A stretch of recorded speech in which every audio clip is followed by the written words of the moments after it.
UK-backed siege in Yemen could constitute a war crime, say Amnesty, as leading progressives demand Number 10 stop arms sales to Saudi Arabia.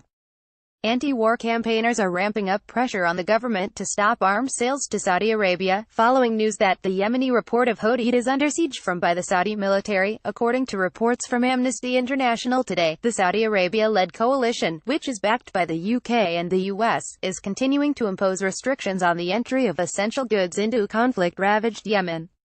It follows a bombing campaign which affects Yemen's largest port. Over 70% of the country's imports, food and aid shipments flow through it. According to the Campaign Against the Arms Trade, since the bombing of Yemen began in March 2015, the UK has licensed £4.6 billion worth of arms to the Saudi regime, including £2.7 billion worth of ML-10 licenses, aircraft, helicopters, drones, £1.9 billion worth of ML-4 licenses, grenades, bombs, missiles, countermeasures. Now the bombing has shifted to a blockade, with the UK-backed coalition delaying the delivery of humanitarian assistance in famine-threatened areas. The coalition's tightened restrictions could constitute a war crime, say Amnesty. Tonight campaigners will hand in a petition to 10 Downing Street, demanding an end to UK arms sales to Saudi Arabia in the wake of the latest assault.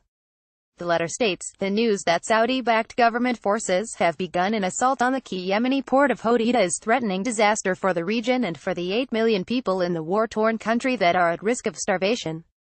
Saudi forces have launched this attack with the backing of the coalition, which is supported by the US and Britain. The port is the main point of entry for aid, and agencies have warned of a humanitarian catastrophe if it is attacked. Donald Trump has been quietly escalating America's role in the Saudi-led war on Yemen, disregarding the huge humanitarian toll and voices in Congress that are trying to rein in the Pentagon's involvement. He has been supported in this by the UK government, who in March this year rolled out the red carpet for the Crown Prince of Saudi Arabia, who has been described as the architect of the war. The UK has licensed £4.6 billion worth of fighter jets, bombs, and missiles to the regime since the intervention began.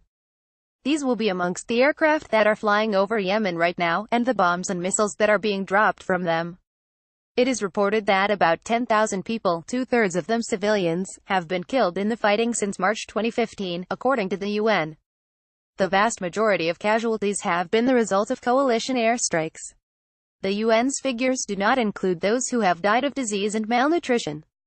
The conflict and a partial blockade by the coalition have also left 22 million people in need of humanitarian aid and led to a cholera outbreak that is thought to have killed thousands.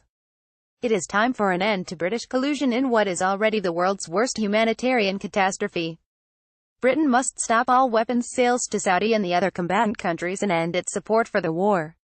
Signed, Liz Saville-Roberts MP, leader of Plaid Cymru's parliamentary group, Chris Williamson MP, Angus MacNeil MP, Alan Brown MP, Muirad Qureshi, chair of the Stop the War Coalition, Lindsay German, convener of the Stop the War Coalition, Kate Hudson, CND General Secretary Mark Serwatka, PC's General Secretary Kevin Courtney, NOI Joint General Secretary Kiku Markham, actor Giles Fraser, writer and priest Francesca Martinez, comedian, actor and author Danny Dorling, professor of geography is Andrew Smith of Campaign Against Arms Trade said, the UK has a lot to answer for when it comes to this conflict. There is no doubt that UK arms are playing a central role in the bombardment.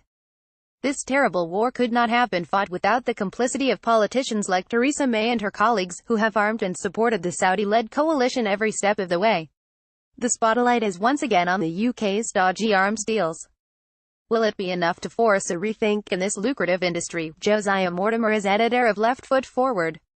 Follow him on Twitter. Like this article? Sign up to Left Foot Forward's weekday email for the latest progressive news and comment, and support campaigning journalism by making a donation today.